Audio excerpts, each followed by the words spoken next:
Hi hello வணக்கம், நான் கணபதி. எல்லாரும் எப்படி இருக்கீங்க? SSC GD சில தினங்களில் கால்ஃபர் ஆக போகுது. அதுக்கான பேசிக் கிளாஸஸ் தான் நாம் கொடுத்துக்கிட்டே இருக்கோம். மறக்காம டேப் சென்டர் சேனலை சப்ஸ்கிரைப் பண்ணாதான் நான் போடக்கூடிய வீடியோ உங்களை வந்து சேரும். ரைட், நாம இன்னைக்கு கிளாஸ்க்குள்ள போகிறதுக்கு முன்னாடி ஒரு ஆசமான ஒரு மோட்டிவேஷனோட உள்ளே போகலாம். என்ன அப்படின்னு பார்த்தீங்கன்னா, நம்மளை யாராவது நிராகரிச்சிட்டாங்க அப்படின்னா நம்ம எல்லாருமே வருத்தப்படுறோம். நல்லா ஞாபகம் வச்சுக்கோங்க, உங்களை ஒரு இடத்துல நிராகரிக்கிறாங்க அப்படின்னா அந்த இடத்துல வருத்தப்படாதீங்க. அந்த இடத்துல ஒன்றை மட்டும் நினச்சிட்டு வாங்க, எந்த இடத்துல நான் என்ன நிராகரிச்சிங்களோ அதே இடத்துல தவிர்க்கவே முடியாத சக்தியாக வந்து காட்டுவேன் அப்படிங்கிறத மட்டும் நினச்சிட்டு வாங்க. அதுக்கான ப்ராசஸில் செயல்படுங்க. நிச்சயமாக தவிர்க்கவே முடியாத இடத்துல நீங்கள் நிற்பீங்க. வாங்க கிளாஸ்க்குள்ளே போகலாம். நாம் இன்னைக்கு பார்க்கக்கூடிய டாபிக் என்னன்னு பார்த்தீங்கன்னா, இந்தியாலையும் சரி எல்லா ஒரு புதுசாக ஒரு கம்பெனி இருக்கும். அப்போ அந்த கம்பெனி பிராண்டாக மாறணும் அப்படின்னா அதுக்கு ஒரு முகம் தேவை. அதை என்ன சொல்லுவாங்கன்னு பார்த்தீங்கன்னா பிராண்ட் அம்பாசிடர் அப்படின்னு சொல்லுவாங்க, தூதுவர் அப்படின்னு சொல்லுவாங்க. இப்போ இந்த கம்பெனி உதாரணத்துக்கு பூமா அப்படிங்கிறத பார்க்கிங்க, பூமா ஷூ அதெல்லாம் இருக்குல்ல, டிஷர்ட்டு அதெல்லாம் பார்க்குறோம். அதில் யார் இருப்பான்னு பார்த்தீங்கன்னா விராட் கோலி இருக்கிறத நீங்கள் நோட் பண்ணியிருப்பீங்களா? அதே தான். இந்த மாதிரி ஒவ்வொரு கம்பெனியும் ஒவ்வொரு விதமான ஆட்கள், பிரபலமான ஆட்களை தேர்ந்தெடுத்திருக்கும். அது எந்தெந்த கம்பெனியோட பிராண்ட் அம்பாசிடர் யார் அப்படிங்கிறது தான் நம்ம இந்த வீடியோவில் பார்க்க போகிறோம். கண்டிப்பாக ஒரு கொஸ்டின் கேட்கறதுக்கான வாய்ப்புகள் நிறையவே இருக்குது. அதனால் வீடியோவை ஸ்கிப் பண்ணாமல் பாருங்கள். வாங்க கிளாஸ்க்குள்ளே போகலாம். சரி, ஃபர்ஸ்ட் கொஸ்டின் என்னன்னு பார்த்தீங்கன்னா, who has become the new brand ambassador of SBI? SBIனா என்ன சார் அப்படின்னு பார்த்தீங்கன்னா, ஸ்டேட் பேங்க் ஆஃப் இந்தியா அப்படிங்கிறது தெரியும். இது 1955 நிறுவப்பட்டுச்சு அப்படிங்கிறது தெரியும். இதனுடைய தலைமையகம் மும்பையில் இருக்குது. ஓகேவா? இப்போ இந்த பேங்குக்கு பிராண்ட் அம்பாசிடரா யாரை தேர்ந்தெடுத்திருக்காங்கன்னு பார்த்தீங்கன்னா, சமீபத்தில் தான் மகேந்திர சிங் தோனி அவர்களை பிராண்ட் அம்பாசிடரா தேர்ந்தெடுத்திருக்காங்க. அப்போ SBIயோடைய பிராண்ட் அம்பாசிடர் யாருன்னு பார்த்தீங்கன்னா MS தோனி அப்படிங்கிறது தான் சரியான ஆன்சர். செகண்ட் ஒன் என்ன அப்படின்னு பார்த்துடலாம். செகண்ட் ஒன் என்னன்னு பார்த்தீங்கன்னா, who has become new brand ambassador of Vivo அப்படின்னு சொல்லியிருக்காங்க. விவோ ஸ்மார்ட் ஃபோன் நம்ம எல்லாருமே யூஸ் பண்ணுறோம் அப்படிங்கிறது தெரியும். விவோனா என்ன? எல்லாரும் விவோன்னு சொல்கிறோமே, VIVO அப்படிங்கிறதுக்கு என்னன்னு பார்த்தீங்கன்னா வீடியோ இன் வீடியோ அவுட் அப்படிங்கிறது தான் அர்த்தம். நல்லா நோட் பண்ணிக்கோங்க. விவோ ஃபார் என்னன்னு பார்த்தீங்கன்னா வீடியோ இன் வீடியோ அவுட் அப்படிங்கிறது தான். இது ஒரு சைனா கம்பெனி அப்படிங்கிறது நமக்கு தெரியும். இந்த விவோ கம்பெனி தன்னுடைய நிறுவனத்துக்கு பிராண்ட் அம்பாசிடரா, தூதுவரா தேர்ந்தெடுத்திருக்கக்கூடியது யாரு அப்படின்னு பார்த்தீங்கன்னா வேற யாரும் இல்லை, ரன் மிஷின் விராட் கோலி அவர்களை தான் தேர்ந்தெடுத்திருக்கிறது அப்படிங்கிறது தான் சரியான ஆன்சர். இந்த தூதுவரா எடுக்கிறதுனால என்ன சார் பார்த்தீங்கன்னா, இந்த பிராண்டு நல்லா ஒரு பிரபலமாகும். அப்போ அதில் ஒரு அமௌண்ட், ஒரு பர்சன்டேஜ் ஆஃப் அமௌண்ட் வந்து இந்த பிளேயர்ஸ்க்கு போகும். ஓகேவா? அதனால தான் பிராண்ட் அம்பாசிடராக இருக்கிறாங்க. ஓகே, அந்த பிராண்டு பாப்புலர் ஆகணும், அதுதான் இதனுடைய நோக்கமாகவே இருக்கும். ஓகே, இந்த நான் சொன்ன மாதிரி தான் இது ஒரு சைனா கம்பெனிங்கும் போது டாங்கோன் அப்படிங்கிற ஒரு இடம் சைனாவில் இருக்குது. அந்த இடத்த தான் இது தலைமையகமாக கொண்டிருக்கு. ஓகே, இது 2009 இந்த விவோ கம்பெனி இந்தியாவுக்குள்ளே வந்துச்சு. சரியா, எஸ்டாப்ளிஷ்ட் ஆச்சு. ஓகே, நெக்ஸ்ட் என்னன்னு பார்த்தீங்கன்னா, who has become new brand ambassador of Satwik solar அப்படின்னு சொல்றாங்க. Satwik solar energy private limited அப்படின்னு சொல்லி ஒரு கம்பெனி இருக்குது. இந்த கம்பெனி தன்னுடைய பிராண்ட் அம்பாசிடரா புது ஆளாக தேர்ந்தெடுக்கக்கூடிய யாருன்னு பார்த்தீங்கன்னா ஆல்ரவுண்டர் சர் ஜடேஜாவை தான் தேர்ந்தெடுக்குது அப்படிங்கிறது தான் கரெக்டான ஆன்சர். சார் ரவீந்திர ஜடேஜாவை தான் என்ன பண்ணியிருக்காங்க, தன்னுடைய பிராண்ட் அம்பாசிடரா இவங்க தேர்ந்தெடுத்துக்கிறாங்க. இதனுடைய தலைமையகமும் மும்பையில் தான் இருக்குது. ஓகே,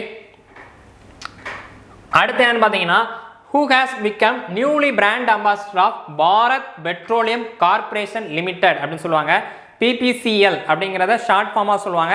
இது அப்ரிவேஷனாக கொடுத்துட்டு இதுக்கு ஃபுல் ஃபார்ம் என்னன்னு கேட்கலாம். ஓகேவா?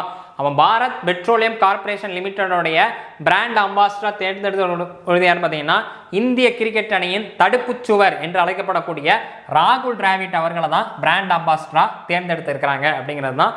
இதனுடைய தலைமையகமும் எங்கே இருக்குது அப்படின்னு பார்த்தீங்கன்னா மும்பையில் தான் இருக்குது. ரைட்டா? அடுத்து ஒன்று என்னன்னு பார்த்துடலாம். அடுத்து பார்க்கக்கூடியது என்னன்னு பார்த்தீங்கன்னா, who has become the new brand ambassador of Infosys அப்படின்னு சொல்லி கேட்டிருக்காங்க. 1971 உருவாக்கப்பட்ட ஒரு கம்பெனி தான் Infosys.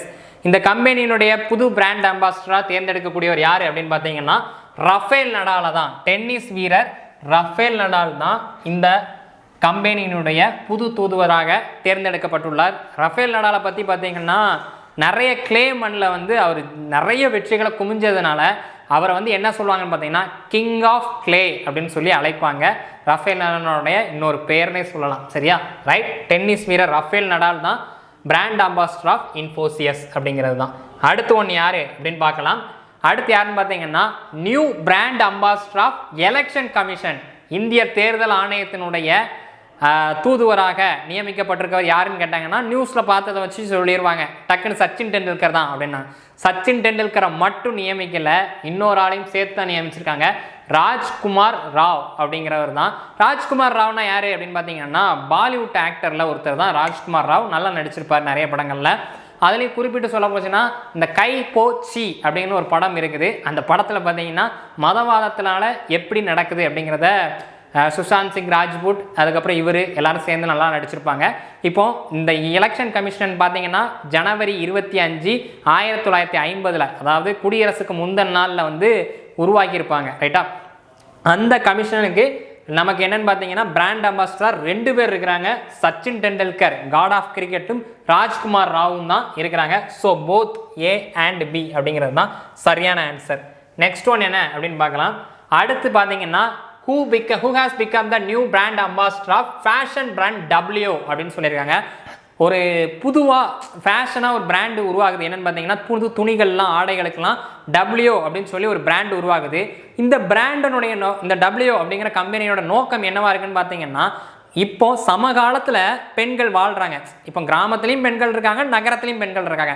ஆனால் இந்த உடைகள்லாம் பார்த்துருக்கீங்களா, மாடர்னான ட்ரெண்டான உடைகள்லாம் நகர்ப்புறத்தை சார்ந்து தான் இருக்கே தவிர்த்து கிராமங்கள் நோக்கி நகர மாட்டேங்குது. அப்படிங்கிறதுனால சமகாலத்தில் இருக்கக்கூடிய பெண்களுக்கு ஒரே அளவுனால ஒரு ஃபேஷன் துணி வந்து போய் சேரணும் அப்படிங்கிற நோக்கத்தில் உருவாக்கப்பட்டது தான் இந்த W அப்படிங்கிற கம்பெனி. இந்த கம்பெனியினுடைய பிராண்ட் அம்பாசிடராக இருக்கக்கூடியது யாருன்னு பார்த்தீங்கன்னா மிஸ்ஸஸ் விராட் கோலி, அதாவது அனுஷ்கா சர்மா தான் இருக்கிறாங்க ரைட்டா. அப்போ என்னென்னு பார்த்தீங்கன்னா ஆப்ஷன் A தான் சரியான ஆன்சர். நெக்ஸ்ட் ஒன் என்ன அப்படின்னு பார்த்துடலாம். அடுத்து பார்த்தீங்க அப்படின்னு பார்த்தீங்கன்னா who has become the new brand ambassador of Reliance Jio Mart அப்படின்னு சொல்கிறாங்க. ரிலையன்ஸ் ஜியோ மார்ட் வந்து 2019 தான் உருவாக்கியிருந்தாங்க. இந்த இதுக்கான பிராண்ட் அம்பாசிடர் யாருன்னு பார்த்தீங்கன்னா வேறு யாரும் இல்லை, MS தோனி அவர்கள் தான் பிராண்ட் அம்பாசிடராக இருக்கிறாரு. ஓகே, அப்போ என்னென்னு பார்த்தீங்கன்னா யார், மகேந்திர சிங் தோனி அவர் தான் கரெக்டான ஆன்சர். ரிலையன்ஸ் ஜியோ மார்ட்டோடைய பிராண்ட் அம்பாசிடர் யார் அப்படின்னா மகேந்திர சிங் தோனி அவர்கள். அடுத்து 9th ஒன் என்னன்னு பார்த்தீங்கன்னா okay, which Indian cricketer has been appointed by Buma India as its new brand ambassador அப்படின்னு சொல்லி கேட்டிருக்காங்க. பூமா இண்டியனுடைய நியூ பிராண்ட் அம்பாசிடர் யார் அப்படின்னு பார்த்தீங்கன்னா வேற யாரும் இல்லை, முகமது ஷமி அவர்களை தான் நியமிச்சிருக்கிறாங்க. இதுக்கு முன்னாடி விராட் கோலி அவர்கள் இருந்தாங்க. இப்போ வந்து என்னன்னு பார்த்தீங்கன்னா முகமது ஷமியை தான் நியமிச்சிருக்கிறாங்க. ஷமியோட ஸ்பெல் அந்த வேகம் இருக்கும்போது யாருனாலும் அவரை தன்னுடைய கம்பெனியுடைய அம்பாசிடர் ஆக்கிக்கணும்னு தானே நினைப்பாங்க. ஓகே, அடுத்த 10th ஒன் பார்த்தீங்கன்னா who has become the new brand ambassador of PhonePe அப்படின்னு சொல்லி கேட்டிருக்காங்க. ஃபோன்பே நம்ம எல்லாருமே யூஸ் பண்ணிக்கிட்டு இருக்கோம். இந்த ஃபோன்பேயினுடைய பிராண்ட் அம்பாசிடராக தேர்ந்தெடுக்கப்பட்டிருக்கிற யாருன்னு பார்த்தீங்கன்னா அமீர் கான் அவர்கள் தான் தேர்ந்தெடுக்கப்பட்டிருக்கிறாங்க அப்படிங்கிறது தான் கரெக்டான ஆன்சர். ஓகேவா, இதனுடைய தலைமையகமும் பெங்களூரில் தான் இருக்குது. ஓகே, அடுத்து என்னன்னு பார்க்கலாம். அடுத்து நாம் பார்க்குறது என்னன்னு பார்த்தீங்கன்னா who has become the new brand ambassador of body care international kit wear அப்படின்னு சொல்லியிருக்காங்க. குழந்தைகளுக்கான கம்பெனி, இதனுடைய இந்திய தூதுவராக தேர்ந்தெடுக்கப்பட்டவர் யார் அப்படின்னு பார்த்தீங்கன்னா நடிகை காஜல் அகர்வாலை தான் தேர்ந்தெடுத்திருக்காங்க அப்படிங்கிறது சரியான ஆன்சர். ஓகே, நெக்ஸ்ட் ஒன் என்னன்னு பார்க்கலாம். நெக்ஸ்ட் ஒன் என்னன்னு பார்த்தீங்கன்னா சிட்டி கம்போஸ்ட் கேம்பெயின் அப்படிங்கிறதுக்கு தூதுவராக தேர்ந்தெடுக்கப்பட்ட யார் அப்படின்னு பார்த்தீங்கன்னா இதுவும் ஸ்வச் பாரத் திட்டத்தினுடைய ஒரு பார்ட் தான். இதுக்கு யாரை தேர்ந்தெடுக்காங்கன்னு பார்த்தீங்கன்னா பாலிவுட்டுடைய சூப்பர் ஸ்டார் என்று சொல்லப்படக்கூடிய அமிதாப் பச்சன் அவர்களை தான் தேர்ந்தெடுத்துக்கிறாங்க அப்படிங்கிறது சரியான ஆன்சர். நெக்ஸ்ட் ஒன் என்ன அப்படின்னு பார்த்தீங்கன்னா who has become the new brand ambassador of Swachh சாதி அப்படின்றாங்க. இதுவுமே ஸ்வச் பாரத்தினுடைய ஒரு திட்டம் தான், ஆனால் இளைஞர்களுக்கான திட்டம் அப்படிங்கிறது தான் சரியான ஆன்சர். ஸோ இதுக்கு பிராண்ட் அம்பாசிடர் ஒரு தூதுவராக தேர்ந்தெடுக்கப்பட்டவர் யாருன்னு பார்த்தீங்கன்னா டயா மிர்சா அப்படிங்கிறது தான் சரியான ஆன்சர். நெக்ஸ்ட் ஒன் என்ன அப்படின்னு பார்க்கலாம். Next who has become the new brand ambassador of luxury fashion brand GUCCI அப்படின்னு சொல்லியிருக்காங்க. இந்த GUCCI-னுடைய பிராண்ட் அம்பாசிடராக தேர்ந்தெடுக்கப்பட்டது யார் அப்படின்னு பார்த்தீங்கன்னா ஆலியா பட் அவர்களை தான் தேர்ந்தெடுத்துக்கிறாங்க அப்படிங்கிறது தான் சரியான ஆன்சர். ஓகேவா, நெக்ஸ்ட் ஒன் என்னன்னு பார்க்கலாம். அடுத்து பார்த்தீங்கன்னா ரெட்மி ஸ்மார்ட் ஃபோன் இருக்குல்ல, ரெட்மி எக்ஸ் சியோமி அப்படின்னு சொல்லுவோம், ஷவுமி அப்படின்னு சொல்லுவோம். அந்த ஸ்மார்ட் ஃபோனுடைய பிராண்ட் அம்பாசிடராக தேர்ந்தெடுத்திருக்கக்கூடியது யாரு அப்படின்னு பார்த்தீங்கன்னா பங்கஜ் திருப்பதி அவர்களை தான் பிராண்ட் அம்பாசிடரா தேர்ந்தெடுத்திருக்கிறாங்க அப்படிங்கிறது சரியான ஆன்சர். ஓகே, நெக்ஸ்ட் ஒன் பார்க்கலாம். அடுத்து நாம பார்க்கக்கூடியது என்னன்னு பார்த்தீங்கன்னா who has become the new brand ambassador of Policybazaar. பாலிசி பசாருடைய இந்திய தூதுவர் யாரு அப்படின்னு பார்த்தீங்கன்னா வேற யாரும் இல்லை, கபில் சர்மா அப்படிங்கிறது தான் சரியான ஆன்சர். நெக்ஸ்ட் ஒன் என்ன அப்படின்னு பார்த்தீங்கன்னா இந்தியன் ஆயில் கார்பரேஷன் லிமிடெட் இதனுடைய பிராண்ட் அம்பாசிடராக இருக்கக்கூடியது யாரு அப்படின்னு பார்த்தீங்கன்னா வேற யாரும் இல்லை, சஞ்சீவ் கபூர் அப்படிங்கிறது தான் சரியான ஆன்சர். ஓகே, ஜஸ்ட் தெரிஞ்சுக்கங்க வாட் இஸ் வாட் அப்படிங்கிறதுல தான் கொஸ்டின் வரப்போகுது. ஓகே, நெக்ஸ்ட் ஒன் என்ன அப்படின்னு பார்த்தீங்கன்னா யூனிசெஃப் அதனுடைய பிராண்ட் அம்பாசிடராக இருக்கக்கூடியவர் யாரு அப்படின்னு பார்த்தீங்கன்னா ஆயுஷ்மான் கரோனா அப்படிங்கிறது தான் சரியான ஆன்சர். ஆயுஷ்மான் கரோனா அப்படிங்கிறது தான். அடுத்து ஒன்று என்னன்னு பார்த்தீங்கன்னா new brand ambassador of yoga and Ayurveda in Haryana அப்படின்னு சொல்லியிருக்காங்க. ஹரியானாவினுடைய யோகா மற்றும் ஆயுர்வேதத்தினுடைய இந்திய தூதராக இருக்கக்கூடியவர் யாரு அப்படின்னு பார்த்தீங்கன்னா வேற யாரும் இல்லை, பதஞ்சலி ப்ராடக்டினுடைய நிறுவனரான பாபா ராம்தேவ் தான். அதுக்கு சரியா ஹரியானாவுக்கு தான், சரியா நல்லாங்க, ஹரியானாவுக்கு தான் அவர் பதஞ்சலி ப்ராடக்ட் கேள்விப்பட்டிருக்கோம், ஒரு ஃபேமஸான பிராண்டாக மாறிச்சு, இப்போ டல்லாக தான் போய்கிட்டு இருக்கு. நெக்ஸ்ட் ஒன் என்ன அப்படின்னு பார்க்கலாம். மேக் இன் இந்தியா திட்டத்தினுடைய பிராண்ட் அம்பாசிடர் யாரு அப்படின்னு தான் கேட்டிருக்காங்க. மேக் இன் இந்தியா திட்டத்தினுடைய பிராண்ட் அம்பாசிடர் யாருன்னு பார்த்தீங்கன்னா பியூஷ் கம்பட்டா அப்படிங்கிறது தான்.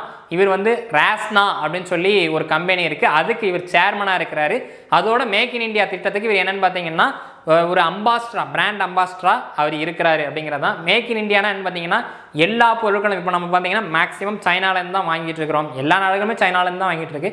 அதை தவிர்த்து இந்தியாவிலே எல்லா விஷயங்களும் உருவாகணும்னு நினைக்கிறது தான் மேக் இன் இந்தியா திட்டம். ஓகே, அடுத்த ஒன்று என்னன்னு பார்த்தீங்கன்னா நேஷ்னல் மினிஸ்ட்ரி டெவலப்மெண்ட் கார்பரேஷன் அப்படின்னு சொல்லுவாங்க, NMDC அப்படின்னு ஷார்ட் ஃபார்மில் சொல்லுவாங்க. இதுக்கு யார் பிராண்ட் அம்பாசிடராக இருக்கான்னு பார்த்தீங்கன்னா நிகித் சரேன் அப்படிங்கிறவர் தான் பிராண்ட் அம்பாசிடராக இருக்கிறாரு. இவர் தெலுங்கானாவை சேர்ந்தவர் அப்படிங்கிறது குறிப்பிடத்தகுந்த விஷயம். அடுத்து என்னன்னு பார்த்தீங்கன்னா நேஷனல் ஆன்டி டோப்பிங் ஏஜென்சி, அதாவது போதைப் பொருள் தடுப்பு நிறுவனம், எதிர்ப்பு நிறுவனம் கூட சொல்லலாம். அந்த இதுக்கு யார் பிராண்ட் அம்பாசிடராக இருக்கிறாங்க அப்படின்னு பார்த்தீங்கன்னா வேற யாரும் இல்லை, வேற யாருன்னு பார்த்தீங்கன்னா சுனில் ஷெட்டி தான் இருக்கிறாரு. சுனில் ஷெட்டி அப்படிங்கிறவர் தான் இருக்கிறாரு. ஃபைனலாக யார் அப்படின்னு பார்த்தீங்கன்னா MAA அப்படின்னு சொல்லுவாங்க, மதர்ஸ் அப்சொல்யூட் அஃபெக்ஷன் அப்படின்னு சொல்லுவாங்க. இந்த நிறுவனத்துக்கு யார் பிராண்ட் அம்பாசிடராக இருக்கிறான்னு பார்த்தீங்கன்னா மாதுரி தீக்ஷித் அப்படிங்கிறவங்க தான் இருக்கிறாங்க. ரைட்டா, இந்த பிராண்ட் அம்பாசிடர்லேருந்து ஒரு கொஸ்டின் எதிர்பார்க்கலாம். நம்ம இதில் ஒரு பார்ட் தான் எடுத்துக்கிறோம், இதே மாதிரி இன்னொரு பார்ட் கண்டிப்பாக வரும். ரைட், இதே மாதிரி கிளாஸஸ் நம்ம டேப் சென்டர் சேனலில் ரெகுலராக வந்துட்டுருக்கோம். மறக்காமல் டேப் சென்டர் சேனலை சப்ஸ்கிரைப் பண்ணிக்கோங்க. மாணவர்கள் அனைவரும் மத்திய மற்றும் மாநில அரசு பணியினை பெறுவதற்கு தென்காசி ஆகாஷ் ஃப்ரெண்ட்ஸ் IAS அகாடமியின் அன்பான வாழ்த்துக்கள். தேங்க்யூ.